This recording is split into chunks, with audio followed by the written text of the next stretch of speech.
Welcome to another exciting educational video brought to you by Upvision Concepts Academy. Today we'll be looking at Introduction to Chemical Equilibrium, and we'll look at other subtopics like reversible reactions, dynamic equilibrium, the Chatelier principle, factors affecting chemical equilibrium, and equilibrium constant. Then we'll also check the summary and some NECO-style past questions and answers. So stay tuned to this channel even while we dive into this topic. If you have not subscribed yet, kindly subscribe to our channel to get more of our content. Okay, so we'll start with chemical equilibrium. And when you hear about the word equilibrium, you check your mind towards something that is balanced. That is something that is at rest or balanced, that is not changing. So for chemical equilibrium, it's actually a fundamental concept in physical chemistry, where the rate of forward reaction equals the rate of backward or reverse reaction. So if I have example A plus B will give me C and D. This is a nomenclature for chemical equation, where this side is referred to as the reactants. The reactants are the chemicals or elements or compounds that are on the left side of this arrow, and the product is what comes after the two of them are mixed. So this is a chemical equation. For us to denote chemical equilibrium, we can write this as forward reaction is equal to backward reaction. That is, at every point in time, or at any point in time, this can be reactant and this is product. At the same time, if this one still reacts, become reactant, they will still give me this product. So there's a balance. So a system is said to be in chemical equilibrium when the concentrations of the reactants and the product remain constant with time. So when the concentration of the reactant and product remain constant with time. So a reversible reaction is one in which products can react to form the original reactant under suitable conditions. So this arrow sign, when you see this arrow sign in a chemical equation, it shows that the chemical equation is in chemical equilibrium, and that the reactants are going to give the product. At the same time, the products are going to give the reactant in under suitable conditions. Example of equilibrium reaction or reversible reaction is when I have nitrogen gas reacting with hydrogen gas to give me ammonia. So this is ammonia. Of course, it's a gas. So you can see that nitrogen and hydrogen react to give me ammonia in this forward reaction. This is what we call as this arrow here, half arrow represent forward reaction, and this reverse half arrow represent reverse reaction. So it's a reversible reaction. Okay. So what are the characteristics? Characteristics of reversible reaction. Characteristics of reversible reaction. So what are the things that we will see that will make us know that a reaction is reversible? Number one, they occur in both directions. They occur in both directions. So inside the same containing vessel where these two gases are mixed, you'll be having it producing ammonia, and you have ammonia decomposing to give us hydrogen and nitrogen. Okay, so they occur in both directions. Okay, number two, say they do not go to completion. So you see that the two you'll be having inside this containing vessel where the reaction is occurring, you'll be having partial composition of ammonia gas, partial composition of hydrogen gas, and partial composition of nitrogen gas. So they are it's just going back and forth. So they do not go into completion. they do not go into completion. Okay, another characteristic is that dynamic equilibrium is reached where we have both reactions still occurring but at equal rates. So there's a state known as dynamic equilibrium. Dynamic equilibrium. We'll see that in the course of this lesson. Dynamic equilibrium, okay, is reached. So in this dynamic equilibrium, both reactions, that is forward and reverse reaction. When I say reactions, I mean forward and reverse reactions. So both reactions still occur, but at equal rates. And finally, other consideration here, we have that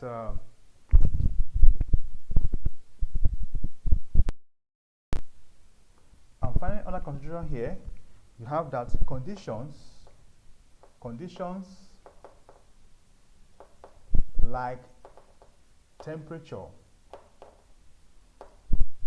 pressure affects the reaction, like temperature, pressure, and concentration. I hope you can see this. I hope my camera is catching this. Okay, and concentration can affect them. Okay, so these are the characteristics of a reversible reaction.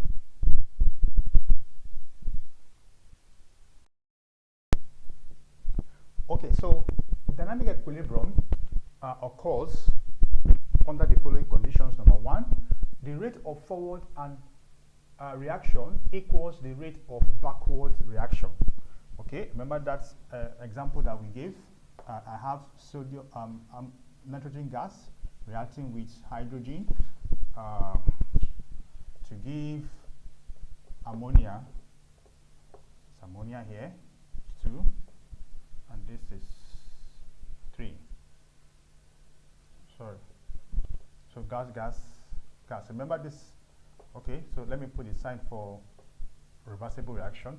So a time will come at equilibrium where the rate of forward reaction, the rate at which nitrogen is ammonia is produced, you understand, is equal to the rate at which these gases, nitrogen and hydrogen, are also produced. So number 2 condition says that concentration of reactants and products remain constant. So whatever composition, since it's in a closed system, the amount of nitrogen gas and the amount of hydrogen gas remains the same. It does not change. And if you measure the relative amounts of all these gases, it remains the same. And the system is closed. Yes, of course, the system is closed. No loss of substance. So if you have gas escaping from where the reaction is occurring, then all these conditions will not be met. So the thing is that the system must remain closed. So important things to note here is that equilibrium can be physical. For example, evaporation and condensation. These are 2 physical processes. So it can be physical or chemical. So like synthetic production of ammonia, that is what I have here now, ammonia gas. So another thing to note here that it does not mean equal concentration of reactants and products, but equal rate of their formation. Okay, so we're not looking at the fact that, of course, when we do some measurements, we measure out the amount of gas that we are using to do the reaction. But we're not talking about that measurement. We're talking about the rate of formation. As this one is forming here, this one is also forming here. So it is the same thing. All right. So we'll go to the next one, Chatelier principle. Okay, so we have Chatelier principle. Chatelier principle states that if a system is at equilibrium, okay, or if a system at equilibrium is disturbed by a change in temperature, pressure, or concentration, the system shifts its equilibrium position to counteract that disturbance. So if there's any factor, external factor like a temperature, pressure, or concentration is affecting the system. The system will just shift the position to counteract the the disturbance. This principle predicts how a system at equilibrium responds to changes in condition. Okay. So moving to factors affecting chemical equilibrium. The first factor is change in concentration. Change in concentration, meaning that if you have more of a particular component, either reactant or product, it will form the other thing that you are looking for. For example, if I have a concentration of reactants, you understand, you add more to it, so it shifts the equilibrium to the right. That's forward reaction.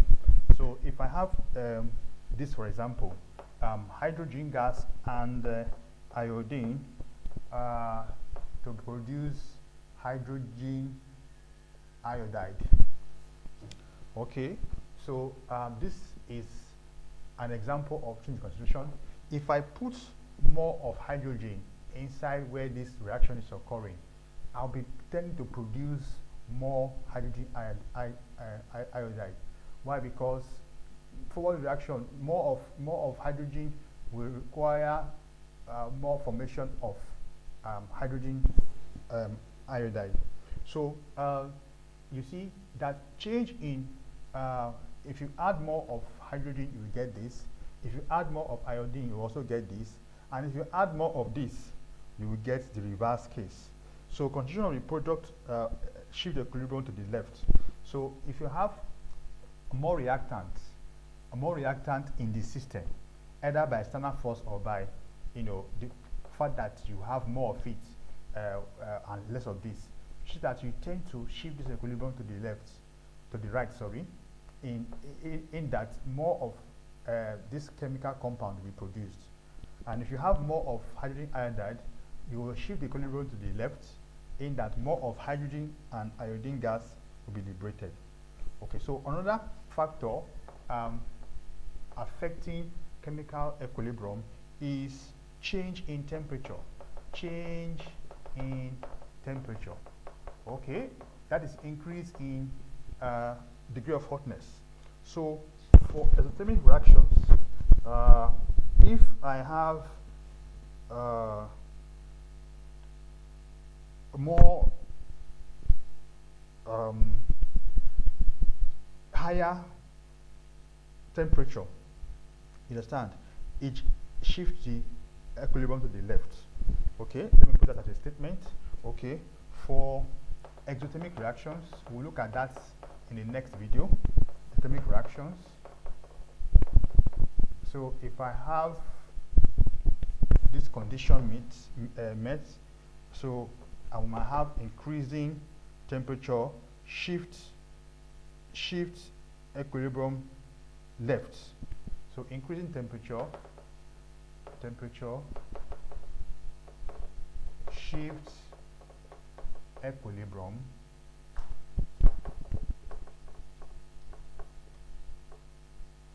left. Okay, so for exothermic reaction, increasing temperature shift equilibrium to the left, to your left. Why? For endothermic reactions,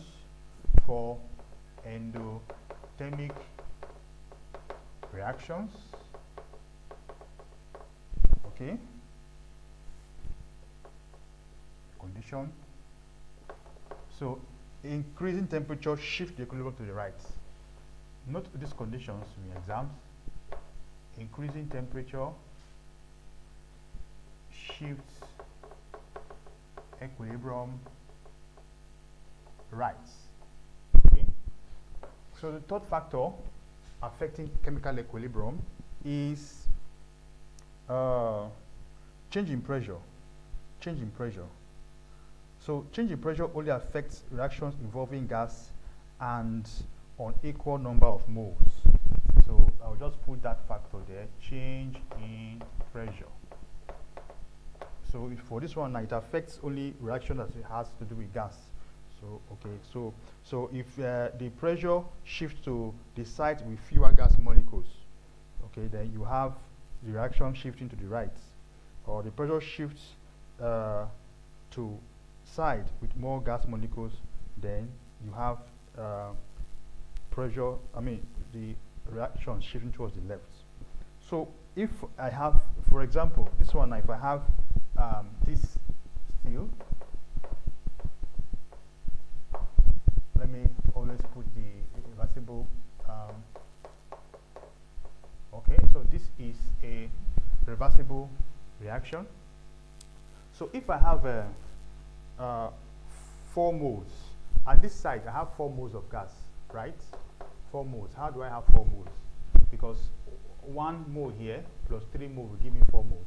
And this side I have 2 moles of gas. Okay, so it means that the pressure, increase in pressure favors forward reaction. More of this 4 here means that already you have more concentration than this. So if you put more pressure, you are tending towards these 2 moles. So increased pressure will favor forward reaction. Another factor that we need to consider is catalysts. What is a catalyst? Catalyst is what speeds up reaction. Okay, let me take this off so that I can accommodate that 4th factor. So in chemistry, the catalyst is a compound that hastens, reduce the time that the reaction is completed. So the 4th factor here is the presence of catalysts. Presence of catalysts. Okay, so the catalyst does not affect the reaction actually. It's just added there to just make it to become faster. It's like you're adding salt to a particular. Okay, well, I won't use that analogy of salt because salt is also present inside the food that you are applying the salt. But catalysts don't actually participate in the reaction. It's actually what it does is that it quickens the time for the reaction to be completed. So if you have catalysts, what it does is that it helps the system achieve equilibrium very fast. That's what it does. Okay, so we're going into the next section, equilibrium constant. Okay, so equilibrium constant. So for general reaction, where you have reactants and products on the reversible reactions, you see that A is one of the reactants, B is the second reactant, C is the product, D is the product, and this small a in front of it, small b in front of this one, are actually the moles, number of moles for each of the chemical compounds. So equilibrium constant Kc is given by this formula. The reactant times products, all raised to the power of the moles, number of moles in whole numbers, over the products and raised to the power the whole whole numbers. This this brackets here means equilibrium constants in mole per dm cube. So this is the formula for equilibrium constants. Following this, if I have Kc, whatever I compute here, if I have Kc greater than 1, what it means is that product is favored. More product is favored. Product is favored. So you can see this in your objective.